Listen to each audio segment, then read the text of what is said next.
Nos próximos episódios de Meu Pecado, Juliano, apavorado, conta que o sangue não é dele, mas que Ramiro está morto. O rapaz explica que quando chegou ao local do encontro, o fazendeiro já estava ferido e acabou morrendo em seus braços. E na mansão dos Córdoba, a jararaca soca o telefone aguardando uma ligação de Ramiro. Ela não consegue dormir de tanta ansiedade.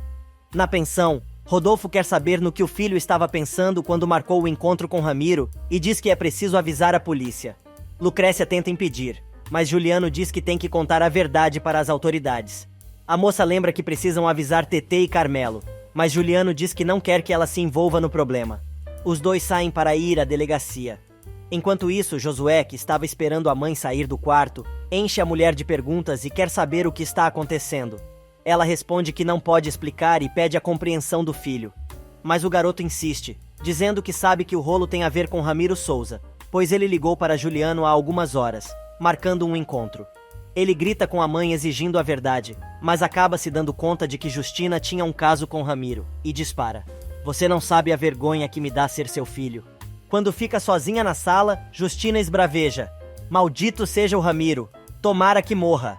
Neste meio tempo, Juliano e Rodolfo acompanham a polícia na remoção do corpo de Ramiro. O policial pede a Juliano que se apresente na delegacia de manhã cedo para prestar seu depoimento e avisa que a família já está sendo informada. Alguns minutos mais tarde, a campainha toca na casa do Souza. Carmelo, que adormeceu no chão do banheiro, toma um susto. Assunção atende a porta junto com Tetê. O homem se apresenta como policial e informa que Ramiro morreu assassinado. Terezinha não acredita no que está ouvindo. O homem avisa que algum familiar deve ir ao IML identificar o copo. Tetê tem um ataque. Assunção tenta acalmar a garota. Mas a menina está descontrolada. A empregada chora. A menina vai ao quarto do irmão implorando sua ajuda e chorando muito. Ele esconde todas as provas do seu envolvimento na morte do pai antes de abrir a porta para a garota, que entra gritando que mataram seu pai e se abraça no irmão. Na casa dos Córdoba, finalmente Rosário recebe a esperada ligação, mas não é Ramiro, e sim alguém avisando que o homem foi assassinado. Ela vai até o quarto de Paulino e pede para entrar, pois tem algo muito importante para dizer. No dia seguinte, Tetê e Carmelo vão reconhecer o corpo do pai na polícia. A moça tem um ataque quando vê o defunto. O rapaz carrega a irmã para fora. O investigador diz que precisa mostrar uma coisa e apresenta a medalha de ouro que Carmelo estava usando e pertencia a Juliano. O policial explica que Ramiro estava segurando o colar na mão e que provavelmente arrancou do pescoço de seu assassino. Terezinha reconhece a medalha. Juliano chega neste exato momento e diz à garota que lamento muito. Ela sai correndo, senta um tapa na cara do rapaz, perguntando por que ele matou seu pai, chamando o moço de maldito assassino. Juliano diz que não teve nada a ver com a morte de Ramiro. A garota mostra a medalha.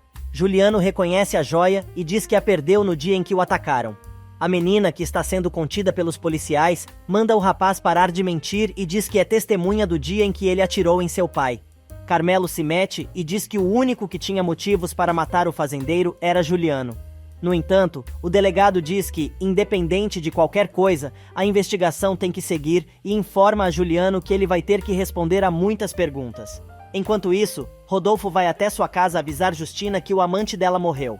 Ela pergunta se ele está falando de Ramiro e o professor responde. Ah, claro, esqueci que você tinha muitos amantes. Sim, me refiro a Ramiro Souza. Mataram ele com um tiro, mas ainda não sabem quem atirou. Josué vai falar com o pai e diz que não concorda com a maneira como a mãe tem agido e que, se pudesse, também iria embora. O homem diz que estes são problemas do casal e aproveita para contar que Ramiro foi assassinado na noite anterior. Na delegacia, Juliano perde a paciência ao repetir pela enésima vez que não sabe como sua medalha foi parar nas mãos de Ramiro e que a perdeu no dia em que foi atacado. O delegado pergunta sobre as diferenças entre ele e o falecido e quer saber como Juliano o encontrou. O rapaz explica que tinha marcado um encontro para tratar de um assunto pessoal, mas não vai entrar em detalhes. O delegado então diz que não tem outro jeito a não ser prendê-lo, pois ele se recusa a responder mais detalhadamente às perguntas feitas pela polícia. Algumas horas mais tarde, Carmelo e Teresa chegam em casa, e a menina diz a Assunção que foi Juliano que matou seu pai. A moça pede para avisarem quando entregarem o corpo do falecido e vai para seu quarto, pedindo para ficar sozinha. Assunção pergunta a Carmelo se é verdade o que Tetê disse. O rapaz diz que sim, mas a empregada não se conforma e conta que quando Juliano foi atacado, Correu um boato de que Ramiro tinha algo a ver com o atentado. Na pensão de socorro, Rodolfo pergunta a Lucrécia se ela viu seu namorado. A moça conta que ele saiu cedo para dar o depoimento e ainda não voltou. O professor fica preocupado e decide procurar pelo filho. Ele pede a nora para não se meter no rolo, mas a moça não desiste. Na fazenda, Modesto pergunta se Paulino não vai ao funeral de Ramiro. O homem diz que não, mas lembra dos tempos em que eram bons amigos. Na delegacia, os investigadores estão na dúvida sobre a culpa de Juliano no crime, apesar das evidências mostrarem o contrário. Rosário chega neste exato momento e endossa a hipótese de que o rapaz é mesmo culpado. Mas o policial não compra a lorota e pergunta se ela estava no local do crime e viu o rapaz matar o fazendeiro. Ela diz que não, mas conta que estava com Ramiro na noite anterior quando ele marcou o encontro com Juliano no local onde encontraram o cadáver. O investigador pergunta se ela sabe sobre o que se tratava e a jararaca diz que o assunto era Lucrécia, sua filha. O policial manda a Bruaca se sentar para que possa dar seu depoimento, e numa espelunca qualquer na periferia da cidade, Carmelo encontra a casa de Fidel e faz uma visitinha. O rapaz quer saber como o sujeito conseguiu a medalha que deixou cair no bar na outra noite. Fidel diz que encontrou na rua, mas Carmelo não acredita e revela que sabe que o sujeito roubou a joia de malvado. O bandido faz cara de sonso, mas Carmelo agarra o cara pelo colarinho, mandando-o confessar, pois sabe que foi seu pai quem o pagou para dar um susto em Juliano. Fidel diz que não sabe do que o rapaz está falando, mas Carmelo insiste e finalmente o sujeito confessa. Na porta da delegacia, Lucrécia, que está acompanhada de Rodolfo, dá de cara com Rosário, que não perde a oportunidade de dizer: "Que pena que não vai poder ir a lugar nenhum, a menos que pense em ir sozinha, porque como estão as coisas, nem Deus vai poder salvar Juliano. Finalmente vai se fazer justiça, pois ele vai acabar pagando não só pelo que fez a Ramiro, mas também pela morte de meu filho." Já na delegacia, Rodolfo e Lucrécia ficam sabendo que Juliano está detido, pois é o principal suspeito do assassinato de Ramiro. O policial explica que o rapaz vai precisar de um ótimo advogado. Branquinha vai até a igreja perguntar ao novo padre se ele tem notícias de seu tio. O sacerdote diz que não, e a moça pede para deixar seus dados caso o tio ligue. Ela se oferece para fazer faxina na igreja, mas Leopoldo aproveita para perguntar se ela conhece Ramiro Souza, pois ligaram dizendo que vão trazer seu corpo para o velório em algumas horas. Branquinha se assusta. Enquanto isso, Matias, que está na capital, está apreensivo, aguardando ser chamado pelo bispo. Na casa dos Souza, Assunção vai arrumar o quarto de Carmelo, que está uma zona, e acaba encontrando uma arma enrolada em uma camisa suja de sangue. Ela se assusta e joga a pistola longe. De repente, ela se lembra da última discussão entre Carmelo e seu pai na noite anterior, antes dos dois saírem, e se dá conta que foi o rapaz quem matou seu patrão. Ela não quer acreditar no que sua intuição está dizendo, mas também se lembra da conversa que ela teve com o rapaz quando ele voltou para casa naquela madrugada. A mulher começa a chorar, implorando a Deus que o que ela está pensando não seja verdade. Carmelo chega e pega a empregada com a camisa ensanguentada e a arma na mão. Assunção então grita: "Não foi Juliano quem matou seu Ramiro. Foi você quem matou seu próprio pai." Assunção vai limpar o quarto de Carmelo e encontra a arma e a camisa do rapaz suja de sangue. Ele chega e pega a empregada no flagra. A mulher, desesperada, grita: "O Juliano não matou seu Ramiro. Foi você. Você matou seu próprio pai." Mas o pegajoso finge que não entende e pergunta da onde a mulher tirou tamanha barbaridade. Ela mostra as provas do assassinato que tem na mão e pergunta como ele foi capaz. Carmelo admite e diz que foi um acidente. O rapaz se ajoelha aos pés de Assunção e jura por tudo que é mais sagrado que não tinha a intenção de matar o pai, mas ele tentou tirar a pistola que estava na sua mão e a arma disparou. Chorando muito, a empregada diz que não pode deixar um inocente pagar por sua culpa. Agarrado nos braços da mulher e ajoelhado no chão, o bebezão implora para ela não o entregar para as autoridades. Ele tenta chantagear Assunção, dizendo que ela é mais do que uma mãe para ele, e uma mãe nunca faria isso com um filho. Porém, a mulher diz que não pode ficar calada e deixa Carmelo gritando sozinho. Muito nervosa e decepcionada, a Assunção não se conforma com o que descobriu. Neste meio tempo, Rodolfo vai visitar o filho preso e quer saber por que Ramiro tinha a medalha dele na mão quando morreu.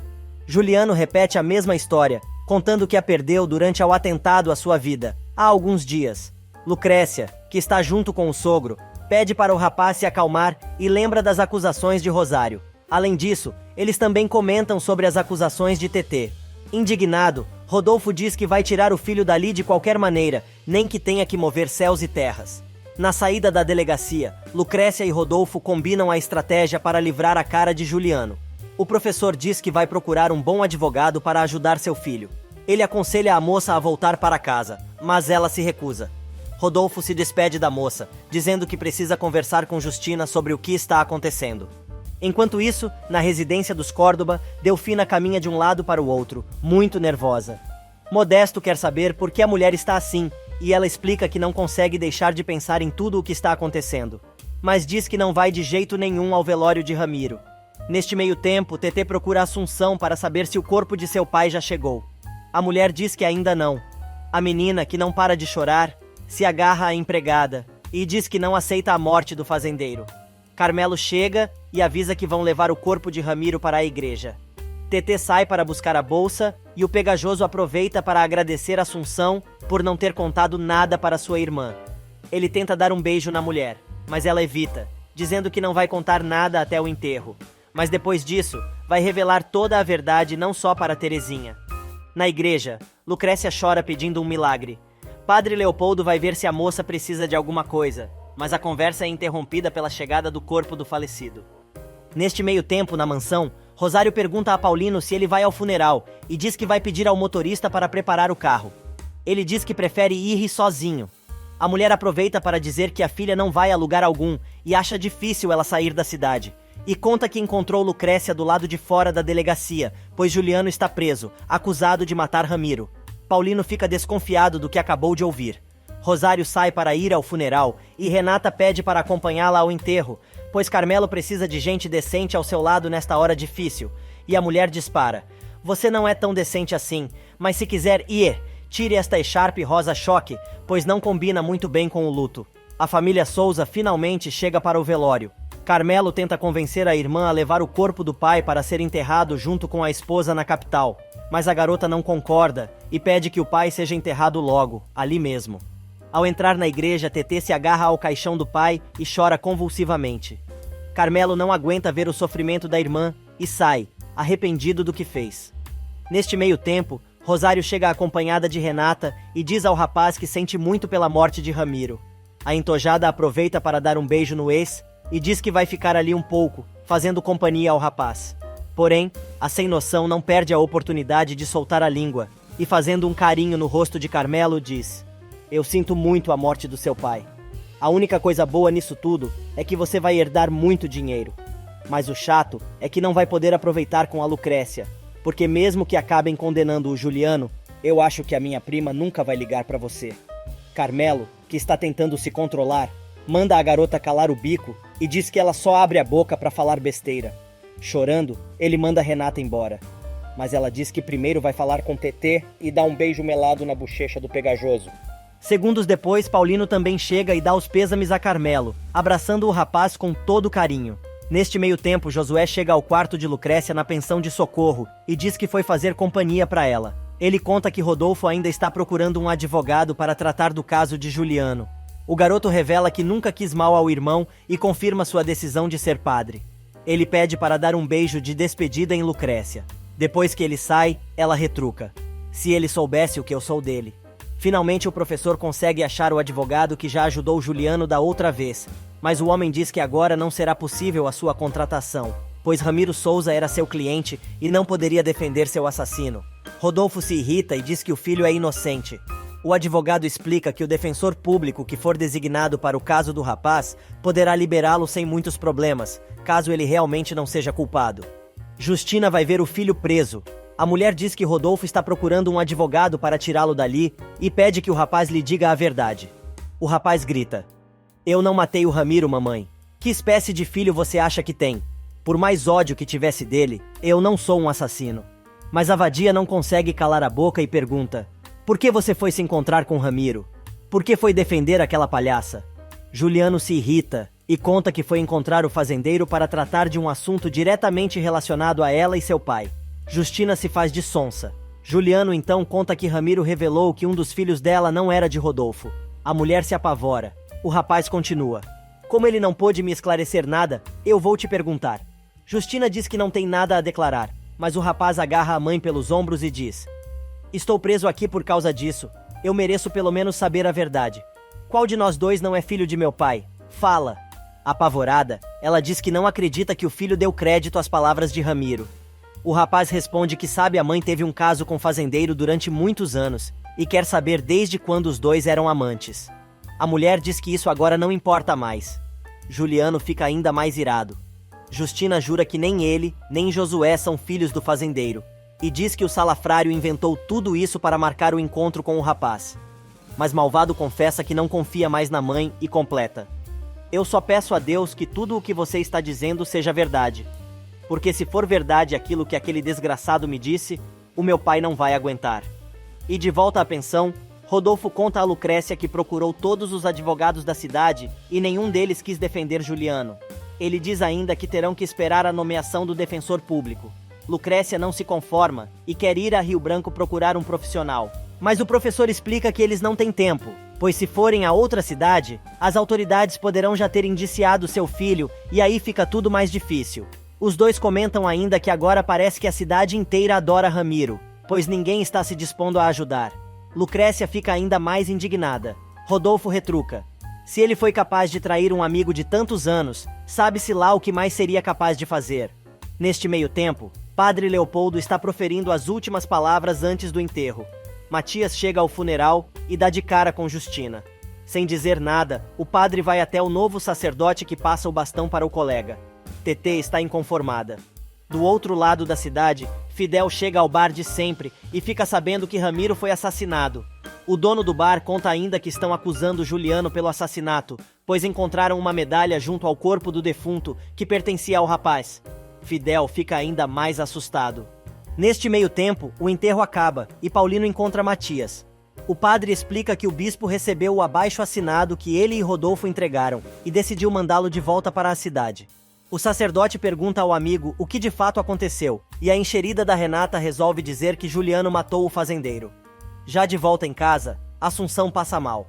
Carmelo tenta ajudá-la, mas a mulher diz que não precisa de sua ajuda, pois pode se virar sozinha. Tetê se preocupa, mas a empregada alega que está muito cansada. Sozinho, Ramiro vai até o escritório do pai e começa a fuçar em tudo. Ele encontra a carteira de Juliano que Ramiro tinha escondido.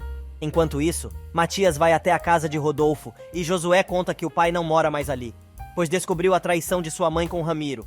O garoto conta ainda que continua decidido a ir para o seminário. O padre diz que esta é uma conversa para outra hora, pois precisa localizar Rodolfo, por causa do que aconteceu com Juliano. Josué diz que o pai está hospedado na pensão de Socorro. O menino diz ainda que Lucrécia também está hospedada lá. E naquela noite Paulino vai ver a filha. A moça diz que está preocupada com a situação do namorado. Ele diz para ela voltar para casa, mas ela não quer. Paulino pede à garota que se conforme com a ideia de que Juliano vai passar muitos anos preso por causa do assassinato. Lucrécia grita e diz que o rapaz não matou ninguém. O pai da menina argumenta que as provas encontradas pela polícia mostram o contrário, e não é ela quem vai julgá-lo. Lucrécia implora ao pai que a ajude a encontrar um advogado de defesa, mas o empresário responde que não pode fazer nada a respeito.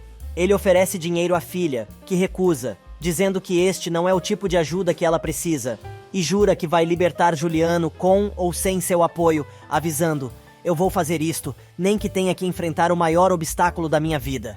Na casa dos Souza, Terezinha não se conforma e chora sem parar. Carmelo ouve os gemidos da irmã, do lado de fora de seu quarto. O rapaz não aguenta o sofrimento da garota e sai dali. Ele vai ver como Assunção está e pergunta se ela quer um médico. A mulher responde que a doença que ela tem não é física e conta que não aguenta mais o peso de saber a verdade sobre a morte do patrão. Carmelo argumenta que também está se sentindo muito mal com tudo o que aconteceu e a empregada o manda contar a verdade à polícia, pois só assim poderá aliviar a sua consciência. Quase se deitando em cima da mulher, o pegajoso implora para que ela não o entregue e lembra que ela prometeu a Inês protegê-lo. Assunção admite a promessa, mas diz que o que aconteceu é muito grave e não pode ficar calada, pois não vai deixar um inocente pagando pelos erros dele. Carmelo pergunta então o que ela faria se ele encontrasse uma maneira de soltar Juliano. A mulher não responde. Neste meio tempo, Renata vai de novo incomodar a tia em seu quarto, dizendo que está muito angustiada porque não sabe o que vai acontecer com Lucrécia. Rosário diz que acha que a garota não vai voltar, porque é muito teimosa. A entojada pergunta à tia se ela estaria disposta a receber a filha de volta, Mas como uma cobra conhece a outra, Rosário pergunta o que a garota quer com aquele papo mole. A mulher então dispara: aposto que esta preocupação toda é o medo que você tem em ser colocada na rua. Mas não se preocupe, enquanto seu tio estiver vivo, ele será incapaz de fazer uma coisa destas.